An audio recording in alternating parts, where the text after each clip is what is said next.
Civil police officer ആവാനായിട്ട് നിലവിലത്തെ situation അനുസരിച്ച് നിങ്ങൾക്ക് ലഭിക്കേണ്ട അല്ലെങ്കിൽ സേഫ് ആയിട്ടിരിക്കേണ്ട ഒരു മാർക്ക് സോൺ എത്രയെന്നുള്ള കാര്യമാണ് തെളിവുകളുടെ അടിസ്ഥാനത്തിലൂടെ ഈ ഒരു വീഡിയോയിലൂടെ പറയാനായിട്ട് പോകുന്നത്. ഈ വീഡിയോ എന്ന് പറയുന്ന ഒരിക്കലും ഒരു കട്ട് ഓഫ് പ്രഡിക്ഷൻ വീഡിയോ അല്ല. ആ രീതിയിൽ നിങ്ങൾ ആരും ഈ വീഡിയോ കാണുകയും വേണ്ട. ഓക്കെ, അപ്പോൾ എന്തായാലും നമുക്ക് വീഡിയോയിലേക്ക് തന്നെ കിടക്കാം. അതിനു മുന്നേ നോളജ് ഫാക്ടറി PSC എന്ന് പറയുന്ന ഈ ഒരു ചാനൽ ആദ്യമായി കാണുന്ന ആരെങ്കിലും ഉണ്ടെങ്കിൽ ഇതുപോലുള്ള PSC വാർത്തകൾക്കും അപ്ഡേറ്റുകൾക്കും ക്ലാസ്സുകൾക്കും വേണ്ടിയിട്ട് നമ്മുടെ ചാനൽ ഇപ്പോൾ തന്നെ ഒന്ന് സബ്സ്ക്രൈബ് ചെയ്യുക. ബെൽ ബട്ടൺ കൂടി എനേബിൾ ചെയ്താൽ ഞങ്ങൾ അപ്ലോഡ് ചെയ്യുന്ന ക്ലാസ്സുകൾ നിങ്ങൾക്ക് ഉടൻ തന്നെ നോട്ടിഫിക്കേഷൻ ആയിട്ട് ലഭിക്കുന്നതായിരിക്കും. അപ്പോൾ എന്തായാലും നമുക്ക് ആദ്യത്തെ വാർത്തയിലേക്ക് തന്നെ കിടക്കാം. ഈ വാർത്ത നിങ്ങൾ എന്തായാലും കണ്ടിട്ടുണ്ടാവും. ഇത് നമ്മുടെ തൊഴിൽ മാധ്യമങ്ങൾക്കകത്തൊക്കെ വന്നിട്ടുള്ള ഒരു വാർത്തയാണ്. കടുപ്പിച്ച ചോദ്യങ്ങൾ, വെള്ളം കുടിപ്പിച്ച് CPO പരീക്ഷ. ഈ ഒരു വാർത്ത എന്ന് പറയുന്നത് നമ്മുടെ സിവിൽ പോലീസ് ഓഫീസറിന്റെ ഫേസ് 1 കുറിച്ച് പറയുന്ന ഒരു വാർത്തയുടെ ഒരു ക്ലിപ്പിംഗ് ആണ് ഇതിനകത്ത് ഞാൻ കാണിച്ചിട്ടുള്ളത്. എന്നാൽ WCPOയുടെ പരീക്ഷയുടെ കാര്യം കാണിച്ചിരിക്കുന്നത് നിങ്ങൾ കണ്ടായിരുന്നോ? താരതമ്യേന എളുപ്പമുള്ള ചോദ്യങ്ങൾ കണ്ടല്ലോ. അപ്പോൾ വലിയ കുഴപ്പമില്ലാത്ത ചോദ്യങ്ങൾ നമ്മുടെ WCPOയ്ക്ക് ഉണ്ട്. എന്നാൽ ഏറ്റവും കൂടുതൽ പ്രശ്നം നിലവിലിപ്പോൾ വന്നിട്ടുള്ളത് സിവിൽ പോലീസ് ഓഫീസറിന്റെ കഴിഞ്ഞ ഫേസിന്റെ പരീക്ഷക്കാർക്കാണ്. അപ്പൊ നമുക്ക് എന്തായാലും ഈ വാർത്തയ്ക്കകത്ത് പറയുന്ന കാര്യങ്ങൾ എന്തൊക്കെയാണെന്ന് നോക്കാം. ആദ്യമേ തന്നെ നമ്മുടെ CPOയുടെ കട്ട് ഓഫിന്റെ കാര്യം അവർ താഴെ കൊടുത്തിട്ടുണ്ട്. അപ്പൊ ഇതൊന്നും കംപ്ലീറ്റ് ആയിട്ട് കണ്ണും പൂട്ടി വിഴുങ്ങാനൊന്നും ഞാൻ പറയത്തില്ല. അവർ പറയുന്ന കട്ട് ഓഫ് എന്ന് പറയുന്നത് 37-46 മാർക്കാണ്. നിങ്ങൾ ഇവിടെ കാണാനായിട്ട് കഴിയും. 37-46 ആണ് നമ്മുടെ CPOയുടെ കട്ട് ഓഫ് അവർ പറയുന്നത്.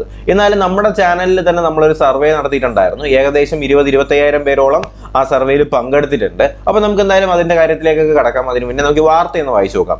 സിവിൽ പോലീസ് ഓഫീസറിന്റെ ആംഡ് പോലീസ് ബറ്റാലിയൻ തസ്തികയിലേക്ക് ജൂലൈ 15-ന് PSC നടത്തിയ പരീക്ഷ മുൻ ആഴ്ചയിലെ പരീക്ഷയെ അപേക്ഷിച്ച് ഉദ്യോഗാർത്ഥികളെ വലച്ചിട്ടുണ്ട്.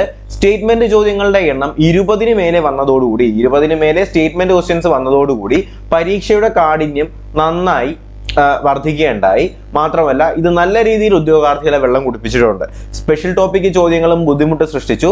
പൊതുവിജ്ഞാന മേഖലയിൽ നിന്നുള്ള സമ്മിശ്ര സ്വഭാവമുള്ള ചോദ്യങ്ങളാണ് ഇതിനകത്ത് വന്നിട്ടുണ്ടായിരുന്നത്.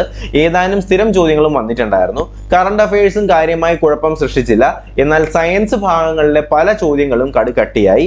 മലയാളത്തിൽ കണ്ടുപരിചയിച്ച പാറ്റേണിൽ നിന്നും വിഭിന്നമായ ചോദ്യങ്ങൾ വന്നതും ഉദ്യോഗാർത്ഥികൾക്ക് ആശയക്കുഴപ്പം ഉണ്ടാക്കി. ഇംഗ്ലീഷ് ചോദ്യങ്ങളുടെ നിലവാരം അല്പം ഉയർത്തിയപ്പോഴത്തേക്കും ഗണിതം ഇത്തവണയും അതിലളിതമായിട്ട് മാറിയിട്ടുണ്ടായിരുന്നു. അപ്പോൾ പരീക്ഷയിൽ അവർ പ്രതീക്ഷിക്കുന്ന കട്ട് ഓഫ് എന്ന് പറഞ്ഞ് കൊടുത്തിട്ടുണ്ടായിരുന്ന 37-46 മാർക്കിനാണ്.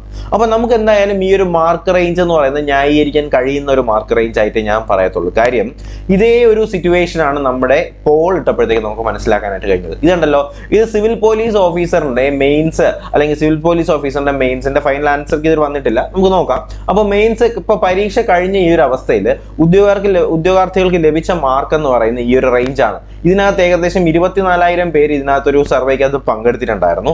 ഇതിൽ നിങ്ങൾക്ക് നോക്കിയാൽ മനസ്സിലാവും 20-30 മാർക്ക് എന്ന് പറയുന്നത് 13% ആൾക്കാർക്കാണ് ലഭിച്ചത്. 30-40 മാർക്ക് ലഭിച്ചത് 17%. കണ്ടല്ലോ, 30-40 വന്നിട്ടുള്ളത് 17%. 40-50 മാർക്ക് റേഞ്ച് വന്നിട്ടുള്ളത് 14%. 50-നും 60-നും മേലെ വന്നിട്ടുള്ളത് 11% ആൾക്കാർക്ക് മാത്രമേ ഉള്ളൂ. അപ്പൊ എന്തായാലും ഇതിനകത്ത് വന്നിട്ടുള്ള ഒരു മാർക്ക് റേഞ്ച് നിങ്ങൾക്കിവിടെ മനസ്സിലാക്കാനായിട്ട് കഴിയും. 30-40, 40-50. എന്തായാലും 40 എന്ന് പറയുന്ന സംഖ്യയെ ചുറ്റിപ്പറ്റിയിട്ടുള്ള ഒരു കട്ട് ഓഫ് തന്നെ ആയിരിക്കും നമുക്ക് പ്രതീക്ഷിക്കാനായിട്ട് കഴിയുന്നത്. ചിലപ്പോൾ ഈ 35-40 വരാം, ചിലപ്പോൾ 35-40 ആ ഒരു റേഞ്ചിൽ വന്നേക്കാം, ചിലപ്പോൾ 40-45 ആ ഒരു റേഞ്ചിനും വന്നേക്കാം. എന്ത് തന്നെ ആയാലും നമ്മുടെ ഈ ഒരു തൊഴിൽ വാർത്തയ്ക്കകത്തോ തൊഴിൽ വീതിക്കകത്തോ കൊടുത്തിട്ടുള്ള ഈ ഒരു മാർക്ക് റേഞ്ച് നമുക്ക് ന്യായീകരിക്കാൻ കഴിയുന്ന ഒരു മോഡറേറ്റ് മാർക്ക് റേഞ്ച് ആയിട്ട് എനിക്ക് തോന്നുന്നുള്ളൂ. കാര്യം നമുക്ക് ഇതിന് ഒരിക്കലും തള്ളി പറയാനായിട്ട് പറ്റാത്തൊരു മാർക്ക് റേഞ്ച് ആണ് ഇതിനകത്ത് കൊടുത്തിട്ടുള്ളത്. അപ്പൊ ഇതാണ് നമ്മുടെ സിവിൽ പോലീസ് ഓഫീസറിന്റെ നിലവിലത്തെ സിറ്റുവേഷൻ. ഇതിനകത്ത് വളരെ വ്യക്തമായിട്ട് പറയുന്നുണ്ട് 20-ന് മേലെ നമുക്ക് ആകെ കിട്ടുന്ന കുറച്ച് സമയമാണ്. അതിന് 20-ന് മേലെ സ്റ്റേറ്റ്മെന്റ് ക്വസ്റ്റ്യൻസ് വന്നിട്ടുണ്ട്. സ്പെഷ്യൽ ടോപ്പിക്കിന്റെ കാര്യങ്ങളൊന്നും പറയണ്ട അല്ലേ? കാര്യം എന്താണ്, സ്പെഷ്യൽ ടോപ്പിക്ക് നമ്മൾ പഠിപ്പിച്ച കുറെ കാര്യങ്ങളൊക്കെ വന്നിട്ടുണ്ടായിരുന്നു. പക്ഷേ അത് നല്ല രീതിയിൽ എക്സാമ്പിൾ അല്ലെങ്കിൽ ഉദാഹരണ സഹിതം റിലേറ്റ് ചെയ്യാൻ പറ്റുന്നവർക്ക് മാത്രം എഴുതാൻ കഴിയുന്ന ഒരു സിറ്റുവേഷനിലായിരുന്നു നമ്മുടെ സിവിൽ പോലീസ് ഓഫീസറിന്റെ സ്പെഷ്യൽ ടോപ്പിക്ക് ചോദിച്ചിട്ടുണ്ടായിരുന്നത്.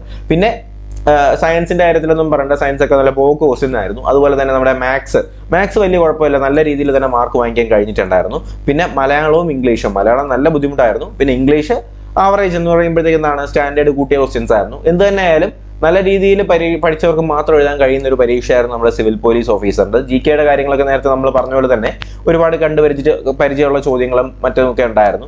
എന്ത് തന്നെ ആയാലും വെച്ച് നോക്കുമ്പോഴത്തേക്കും WCPയുടെ കാര്യം വെച്ച് നോക്കുമ്പോഴത്തേക്കും കമ്പാരിറ്റീവ്ലി നല്ല ബുദ്ധിമുട്ടായിരുന്നു CPOയുടെ പരീക്ഷ ഫേസ് 1. ഇനി അടുത്ത 22-ാം തീയതി പരീക്ഷ എഴുതാൻ പോകുന്നവർക്ക് എന്തായാലും നല്ല സ്റ്റാൻഡേർഡ് ക്വസ്റ്റ്യൻ തന്നെ നിങ്ങൾ പ്രതീക്ഷിച്ച് പോവുക. ഈ ഒരു റേഞ്ച് ക്വസ്റ്റ്യൻ തന്നെ എന്തായിരിക്കും നിങ്ങൾക്കും ഉണ്ടാവുക. ഓക്കെ, അപ്പോൾ എന്തായാലും നമുക്ക് അടുത്ത വാർത്ത എന്ന് പറയുന്നത് നമ്മുടെ കഴിഞ്ഞ ആഴ്ചത്തെ വാർത്തയ്ക്കകത്ത് ഉണ്ടായിരുന്നതാണ്. നമ്മുടെ WCPയുടെ കാര്യമാണ് ഇതിനകത്ത് പറയുന്നത്. 8-ാം തീയതി പരീക്ഷ നടത്തിയിട്ടുണ്ടായിരുന്ന ഈ ഒരു പരീക്ഷയിലെ പ്രതീക്ഷിത കട്ട് ഓഫ് 50-55 എന്നാണ് പറയുന്നത്. അപ്പോൾ ഈ മാർക്ക് നമുക്ക് ഒരിക്കലും തള്ളിക്കളയാൻ പറ്റാത്തൊരു മാർക്കാണ് ഇത്. സാധാരണ ഇവര് ഈ കട്ട് ഓഫ് കൂട്ടിയിടുന്ന പരിപാടിയായിരുന്നു ഉണ്ടായിരുന്നത്. അപ്പോൾ എന്തായാലും ഈ ഒരു മാർക്ക് റേഞ്ച് എന്ന് പറയുന്നത് നമുക്കൊന്ന് ശ്രദ്ധിച്ചു വെക്കാം. കാര്യം ഈ WCPയുടെ കേസാണ് ഇതിനകത്ത് പറയുന്നത്. 50-55 WCPയുടെ മാർക്ക് അവരിതിനകത്ത് കാണുന്നത്. അപ്പോൾ എന്തായാലും നമുക്ക് നോക്കാം. ഇതിനകത്ത് ഇത് 2 പോളുണ്ട് കേട്ടോ. ഇത് WCPയുടെ ഫൈനൽ ആൻസർ കീ വരുന്നതിന് മുന്നേ ഇട്ട പോളും ഇത് WCPയുടെ ഫൈനൽ ആൻസർ കീ മെയിൻസിന്റെ ഫൈനൽ ആൻസർ കീ വന്ന ശേഷം ഇട്ട പോളുമാണ്. ഓക്കെ, അതൊന്ന് ശ്രദ്ധിക്കുക. ഓക്കെ, അപ്പൊ ഇത് മെയിൻസിന്റെ ആദ്യം ഇട്ടപ്പോൾ WCPക്ക് വേണ്ടിയിട്ട് ആദ്യം ഇട്ടപ്പോഴാണ് ഫൈനൽ ആൻസർ കീ വരുന്നതിന് മുന്നേ. അതിൽ ഏറ്റവും കൂടുതൽ ആൾക്കാർക്ക് വന്നിട്ടുള്ള മാർക്ക് എന്ന് പറയുന്നത് 30-40 40-50 ആണ് കേട്ടോ. 30-40 40-50 അവർക്ക് വന്നിട്ടുള്ള മാർക്ക്. പക്ഷേ ക്വസ്റ്റ്യന്റെ ആ ഒരു കാഠിന്യം അല്ലെങ്കിൽ ക്വസ്റ്റ്യന്റെ ആ ഒരു സ്വഭാവം അനുസരിച്ചിട്ട് എന്തായാലും ഈ പറഞ്ഞിട്ടുള്ള നമുക്ക് ഈ വാർത്തക്കകത്ത് കണ്ടിട്ടുണ്ടായിരുന്ന ആ ഒരു മാർക്ക് റേഞ്ച് നമുക്ക് ഇതിനകത്ത് പ്രതീക്ഷിക്കാൻ പറ്റത്തുള്ളൂ. ഒരു 45-ന് മേലെ എന്തായാലും കട്ട് ഓഫ് വരും. 45-ന് മേലെ 55-ന്റെ ആ ഒരു റേഞ്ചിനകത്തായിരിക്കും നമ്മുടെ WCPയുടെ ആ ഒരു കട്ട് ഓഫ് വരാനായിട്ടുള്ള സാധ്യതയുള്ളത്. കാര്യം നമ്മുടെ സർവേ അനുസരിച്ച് നമുക്ക് അതിനകത്താണ് നമുക്ക് കാണാനായിട്ട് കഴിയുക. കാര്യം 40-50 50-60 വന്നിട്ടുള്ള മാർക്കുകൾ എന്ന് പറയുന്നത് ഏകദേശം വലിയ ഡിഫറൻസ് ഇല്ലാത്തതും എന്നാൽ ഏറ്റവും കൂടുതൽ ആൾക്കാർക്ക് ലഭിച്ചിട്ടുള്ള മാർക്ക് എന്ന് പറയുന്നതും ഈ 40-50 50-60 അപ്പോൾ WCPയുടെ വേക്കൻസികളും കാര്യങ്ങളും അനുസരിച്ചുകൊണ്ടായിരിക്കും ഈ മാർക്ക് റേഞ്ചിനകത്ത് നിന്ന് എന്ത് ചെയ്യാൻ പോകുന്നത്, കട്ട് ഓഫ് എടുക്കാനായിട്ട് പോകുന്നത്. ഇതും ഏകദേശം 26,000 പേര് വോട്ട് ചെയ്തിട്ടുള്ള ഒരു പോളാണ് നിങ്ങളിപ്പോൾ കണ്ടുകൊണ്ടിരിക്കുന്നത്. ഓക്കെ, അപ്പോൾ ഇതാണ് നിലവിലത്തെ നമ്മൾ WCPയോടെയും അതുപോലെ തന്നെ CPOയുടെയും മാർക്ക് റേഞ്ച് എന്ന് പറയുന്നത്. ഒരിക്കലും കട്ട് ഓഫ് പ്രഡിക്ഷൻ ആയിട്ടൊന്നും അല്ല, ഇതൊന്നും കട്ട് ഓഫ് പ്രഡിക്ഷനും അല്ല. ഇതെല്ലാം ഞാൻ ഈ പറയുമ്പോൾ സർവേകളുടെയും അതുപോലെ തന്നെ നമ്മുടെ തൊഴിൽ മാധ്യമങ്ങളുടെയൊക്കെ അവരുടെയൊക്കെ ഒരു സ്റ്റേറ്റ്മെന്റിന് അനുസരിച്ചും നമ്മൾ വ്യക്തമായിട്ടുള്ള ഇത്രയും ആൾക്കാർ പാർട്ടിസിപ്പേറ്റ് ചെയ്തിട്ടുണ്ടായിരുന്ന ഈ ഒരു സർവേയുടെയും അടിസ്ഥാനത്തിൽ മാത്രം ചെയ്യുന്ന ഒരു അനലൈസ് ആണിത്. അപ്പോൾ എന്തായാലും നിങ്ങൾ എന്ത് ചെയ്യുക, ഈ ഒരു മാർക്ക് റേഞ്ച് ശ്രദ്ധിക്കുക കേട്ടോ. നമ്മൾ പറഞ്ഞിട്ടുണ്ടായിരുന്ന CPOയുടെ കേസ് ഇപ്പോൾ ഒന്ന് ശ്രദ്ധിക്കുക, ഞങ്ങൾ എഴുതി തരാം. സിവിൽ പോലീസ് ഓഫീസറിന്റെ കേസിലേക്ക് വരുമ്പോഴത്തേക്കും നമ്മുടെ തൊഴിൽ മാധ്യമങ്ങളൊക്കെ പറഞ്ഞിട്ടുണ്ടായിരുന്ന 37 എത്രയായിരുന്നു, 37-42 സംതിങ് ആയിരുന്നു അല്ലേ, 37-46 അല്ലേ, 37-46 നമുക്ക് ന്യായീകരിക്കാൻ പറ്റുന്ന ഒരു മാർക്കാണ് അല്ലേ. 37-46 ആയിരുന്നു CPOയുടെ റേഞ്ച് അവർ പറഞ്ഞിട്ടുണ്ടായിരുന്നത്. WCPയുടെ റേഞ്ച് അവർ പറയുകയാണെന്നുണ്ടെങ്കിൽ എത്രയാണ് അവർ പറഞ്ഞത്, 50-55 അല്ലേ, 50-55 റേഞ്ച് അല്ലേ. അപ്പോൾ എന്തായാലും ഈ WCPയുടെ കാര്യത്തിൽ ചിലപ്പോൾ ഇത് ഒരു പക്ഷെ ഒരു പൊടിക്ക് കൂടിയേക്കാനുള്ള ചാൻസും ഉണ്ട്. CPOയുടെ കാര്യത്തിൽ എന്തായാലും ഈ ഒരു റേഞ്ചേ വരത്തുള്ളൂ. ഒരു 35 അല്ലെങ്കിൽ ഒരു 45 ആ ഒരു റേഞ്ചിനകത്ത് തന്നെ CPOയുടെ കാര്യത്തിൽ വരാൻ ചാൻസ് ഉള്ളൂ. ഇനിയിപ്പോൾ എന്തായാലും ഇനി ഒരു CPOയുടെ പരീക്ഷയും കൂടെ വരാനുണ്ട്. നമ്മുടെ 22-ാം തീയതി സിവിൽ പോലീസ് ഓഫീസറിന് അടുത്തൊരു ഫേസ് പരീക്ഷയോട് വരാനുണ്ട്. ആ പരീക്ഷയോട് കഴിയുമ്പോഴത്തേക്കും നമുക്ക് സിവിൽ പോലീസിന്റെ കാര്യം കുറച്ചും കൂടി എന്ത് ചെയ്യാൻ പറ്റും, കൺഫേം ചെയ്ത് പറയാനായിട്ട് കഴിയും കേട്ടോ. അപ്പോൾ എന്തായാലും നിങ്ങൾ ഇത്രയും കാര്യം നമ്മുടെ ഈ ഒരു സിവിൽ പോലീസ് ഓഫീസർ WCPO പരീക്ഷ എഴുതുന്നവരായിട്ട് ഒന്ന് ശ്രദ്ധിച്ചിരിക്കുക. അപ്പോൾ ഇനി എന്തായാലും നമുക്ക് അടുത്ത് നമ്മുടെ ഏറ്റവും പ്രധാനപ്പെട്ട PSC വാർത്തകളിലേക്കും ബാക്കി അപ്ഡേറ്റുകളിലേക്കും നമുക്ക് കിടക്കാം. അപ്പോൾ നമ്മുടെ തൊഴിൽ വീതിക്കകത്ത് കൊടുത്തിട്ടുള്ള ആദ്യത്തെ വാർത്ത എന്ന് പറയുന്നത് നമ്മുടെ സിവിൽ പോലീസ് ഓഫീസറുമായിട്ട് ബന്ധപ്പെടുത്തിയിട്ടുള്ള ഒരു വാർത്ത തന്നെയാണ്. CPOക്ക് സിവിൽ പോലീസ് ഓഫീസറിന് നിലവിൽ 497 ഒഴിവുകൾ കൂടി റിപ്പോർട്ട് ചെയ്തിട്ടുണ്ട്. നിയമനങ്ങൾ 2100-ൽ കൂടുമെന്നാണ് പറയുന്നത്. എന്തായാലും നല്ലൊരു വാർത്ത തന്നെയാണ്. ഒരുപാട് പേര് റാങ്ക് ലിസ്റ്റിൽ വന്നിട്ട് അവർ കൺഫ്യൂഷൻ അടിച്ച് നിൽക്കുന്നുണ്ട്, നമുക്കിപ്പോൾ ജോലി കിട്ടുമോ അല്ലെങ്കിൽ കിട്ടാതിരിക്കുമോ. കാര്യം ഒരുപാട് പേര് റാങ്ക് ലിസ്റ്റ് വന്നിട്ടുണ്ട്. അപ്പോൾ എന്തായാലും അവർക്ക് ഒരു ആശ്വാസം കൊടുക്കുന്ന ഒരു വാർത്ത തന്നെയാണ് ആദ്യത്തേത്. 497 ഒഴിവുകൾ കൂടി നിലവിൽ 2100 നിയമനങ്ങളാണ് നമ്മുടെ സിവിൽ പോലീസ് ഓഫീസറിന് വന്നിട്ടുള്ളത്. അതുപോലെ തന്നെ നമ്മുടെ WCPO വനിതാ സിവിൽ പോലീസ് ഓഫീസറിന് എത്രയാണ്, 86 ഒഴിവുകൾ കൂടി നിലവിൽ റിപ്പോർട്ട് ചെയ്തിട്ടുണ്ട്.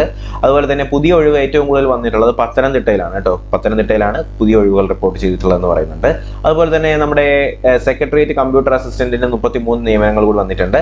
അസിസ്റ്റന്റ് സെയിൽസ്മാൻ പാലക്കാടിന്റെ നിയമനങ്ങൾ തുടങ്ങിയിട്ടുണ്ട്. വിജ്ഞാപനത്തിന്റെ 11-ാം വർഷം വാട്ടർ അതോറിറ്റിയുടെ rank list LDC rank list പോലത്തെ എന്തായാലും എന്തായാലും 10 വർഷത്തിന് ശേഷം, നീണ്ട 14 വർഷത്തിന് ശേഷം നമ്മുടെ നമ്മുടെ സിനിമ ഉണ്ടല്ലോ, മോഹൻലാലിന്റെ പടത്തിൽ പറയും പോലെ ഇന്ദു ചൂടൻ വന്നിരിക്കുകയാണെന്നൊക്കെ പറയും പോലെ വിജ്ഞാപനത്തിന്റെ 11 വർഷത്തിന് ശേഷം LDC വാട്ടർ അതോറിറ്റിയുടെ ലിസ്റ്റൊക്കെ പുറത്തു വന്നിട്ടുണ്ട്. കോമഡി ആക്കരുത്. അടുത്ത് പിന്നെ നമ്മുടെ ഹൈസ്കൂൾ ടീച്ചർ കേട്ടോ, ഹൈസ്കൂൾ ടീച്ചറിന്റെ ശുപാർശ ഓഗസ്റ്റ് 1 മുതൽ തുടങ്ങും. 1000-ഓളം പേർക്കാണ് ആദ്യഘട്ടത്തിൽ നിയമനം കൊടുക്കാൻ പോകുന്നത്. ടീച്ചർമാർക്കൊക്കെ നല്ല സുവർണാവസരമാണ് ഇപ്പോൾ വന്നുകൊണ്ടിരിക്കുന്നത്. അതുപോലെ തന്നെ 47 പുതിയ തസ്തികകൾ കൂടി കേരള PSC വന്നിട്ടുണ്ട്. ഗസറ്റ് തീയതി 15/7/2023. അപേക്ഷിക്കുന്ന അവസാന തീയതി എന്ന് പറയുന്നത് ഓഗസ്റ്റ് 16 രാത്രി 12 മണി വരെയാണ്. അപ്പോൾ ഇതിനകത്ത് വന്നിട്ടുള്ള ഏറ്റവും പുതിയ കാറ്റഗറീസ് എന്ന് പറയുന്നത് ജനറൽ സംസ്ഥാന റിക്രൂട്ട്മെന്റ് തലത്തിലേക്ക് അസിസ്റ്റന്റ് പ്രൊഫസർ ഇൻ സംസ്കൃതം, അതുപോലെ തന്നെ നമ്മുടെ അസിസ്റ്റന്റ് എഞ്ചിനീയറിൻ്റെത്, പിന്നെ നമ്മുടെ മെഡിക്കൽ ഓഫീസർ ആയുർവേദം, ലെക്ചറർ ഇൻ കമ്പ്യൂട്ടർ സയൻസ്, അതുപോലെ തന്നെ സാനിറ്ററി കെമിസ്റ്റ്, അതുപോലെ തന്നെ mechanical police constable, motor transport വിങ്ങിലേക്കുള്ളത്, അതുപോലെ തന്നെ നമ്മുടെ ഹെറിറ്റേജ് ഡോക്യുമെന്റ് ട്രാൻസ്ലേറ്റർ, ഹോസ്പിറ്റലിലെ അസിസ്റ്റന്റ്, അതുപോലെ തന്നെ പിന്നെ വന്നിട്ടുള്ള ഏതുണ്ട് നമ്മുടെ അക്കൗണ്ടിങ് ഗ്രേഡ് 2, സ്റ്റോർ കീപ്പർ, അതുപോലെ തന്നെ accountant, Kerala state industrial enterprises, അങ്ങനെയുള്ള തസ്തികകളൊക്കെ വരുന്നുണ്ട്. പിന്നെ ഫുൾ ടൈം ലാംഗ്വേജ് ടീച്ചറിൻ്റെത്, അതുപോലെ തന്നെ നമ്മുടെ ഡ്രൈവർ, വിമുക്ത ഭടന്മാർക്ക് വേണ്ടിയിട്ടുള്ള ഡ്രൈവർ പോലുള്ളതൊക്കെ വന്നിട്ടുണ്ട്. പിന്നെ സ്പെഷ്യൽ റിക്രൂട്ട്മെന്റ് തലത്തിലേക്കും NCA, SCC, NCC അങ്ങനെയുള്ള കുറേ സാധനങ്ങളിലകത്തൊക്കെയുള്ള റിക്രൂട്ട്മെന്റും കാര്യങ്ങളൊക്കെ നിലവിൽ ഇപ്പോൾ കേരള PSC പബ്ലിഷ് ചെയ്തിട്ടുണ്ട്. അപ്പോൾ ഇത്രയും കാര്യങ്ങളൊക്കെ തന്നെയാണ് നമ്മുടെ കേരള PSCയുടെ ഏറ്റവും പ്രധാനപ്പെട്ട PSC വാർത്തകൾ ഇപ്പോഴത്തെ. അല്ലെങ്കിൽ നമ്മുടെ ഈ ആഴ്ചത്തെ ഏറ്റവും പ്രധാനപ്പെട്ട ഹൈലൈറ്റ് സിവിൽ പോലീസ് ഓഫീസറുടെ കാര്യം തന്നെയാണ്. അതുകൊണ്ട് തന്നെയാണ് അതിനെക്കുറിച്ചൊന്ന് ഡീറ്റെയിൽ ആയിട്ട് സംസാരിച്ചത്. അപ്പോൾ എന്തായാലും നിങ്ങളുടെ CPO എഴുതിയ കൂട്ടുകാരിലേക്ക് കൂടി നിങ്ങൾ എന്ത് ചെയ്യുക, ഈ ഒരു വാർത്ത എത്തിച്ചു കൊടുക്കുക. അതുപോലെ തന്നെ നിങ്ങളുടെ PSC ഗ്രൂപ്പുകളിലേക്കും കൂടി എന്ത് ചെയ്യുക, മാക്സിമം ഈ വീഡിയോസും കാര്യങ്ങളും ഇൻഫർമേഷൻസും പുതിയ അറിവുകളും വാർത്തകളും ഒക്കെ ഒന്ന് ഷെയർ ചെയ്ത് കൊടുക്കുക. അപ്പോൾ എന്തായാലും ഈ ഒരു വീഡിയോ ഇഷ്ടമായെങ്കിൽ തീർച്ചയായിട്ടും ഉപകാരപ്പെട്ടു എന്നുണ്ടെങ്കിൽ വീഡിയോ ഒന്ന് ലൈക്ക് ചെയ്യുക. ഇതുപോലുള്ള PSC വാർത്തകളും അപ്ഡേറ്റുകളും നിങ്ങൾക്ക് ലഭിക്കുന്നതിനായിട്ട് നമ്മുടെ ചാനൽ ഒന്ന് സബ്സ്ക്രൈബ് ചെയ്ത് ബെൽ ബട്ടൺ കൂടി എനേബിൾ ചെയ്യണം. കൂടാതെ നമ്മുടെ ടെലഗ്രാം ഗ്രൂപ്പിലേക്ക് കൂടി ജോയിൻ ചെയ്യുകയാണെങ്കിൽ അപ്ഡേറ്റുകളും ബാക്കി നോട്ടുകളും കാര്യങ്ങളും ഒക്കെ നമ്മുടെ ടെലഗ്രാം ഗ്രൂപ്പിൽ അവൈലബിൾ ആണ്. ടെലഗ്രാം ഗ്രൂപ്പിലേക്ക് കൂടി ജോയിൻ ചെയ്യാനുള്ള ലിങ്ക് ഡിസ്ക്രിപ്ഷൻ ബോക്സിൽ കൊടുക്കുന്നുണ്ട്. അപ്പോൾ നമ്മുടെ ഇൻസ്റ്റാഗ്രാമിലേക്ക് ഒന്ന് ഫോളോ ചെയ്ത് നിങ്ങളുടെ എന്തെങ്കിലും അത്യാവശ്യപ്പെട്ട എന്തെങ്കിലും ഡൗട്ടുകളും കാര്യങ്ങളൊക്കെ ഉണ്ടെങ്കിൽ ചോദിച്ചിട്ടേക്കുക. ഒരുപാട് മെസ്സേജ് വന്നുകൊണ്ടാണ് റിപ്ലൈ തരാനായിട്ട് താമസിക്കുന്നത്. അപ്പോൾ ഡൗട്ടുകളും കാര്യങ്ങളൊക്കെ ഉണ്ടെങ്കിൽ നമ്മുടെ ഇൻസ്റ്റാഗ്രാം ഒന്ന് ഫോളോ ചെയ്ത ശേഷം നിങ്ങൾ എന്ത് ചെയ്യുക, ഒരു മെസ്സേജ് ഇട്ടിരുന്നാൽ മതി. ഞാൻ എന്ത് ചെയ്യാം, ഇനി നിങ്ങൾ പറയുമ്പോൾ ക്ലാസ് എടുക്കുന്ന ഒരുപാട് കാര്യങ്ങളുണ്ട്. എന്തായാലും ഞാൻ നിങ്ങൾക്ക് തീർച്ചയായിട്ടും റിപ്ലൈ തരുന്നതായിരിക്കും. അപ്പോൾ എന്തായാലും ഈ ഒരു വാർത്ത ഞാൻ പറഞ്ഞ പോലെ തന്നെ മാക്സിമം നിങ്ങളുടെ കൂട്ടുകാരിലേക്ക് എത്തിച്ചു കൊടുക്കുക. പുതിയൊരു വീഡിയോയും ക്ലാസ്സും ഒക്കെ ആയിട്ട് ഉടനെ തന്നെ കാണാം. അതുവരേക്കും എല്ലാവർക്കും bye bye, good bye, take care.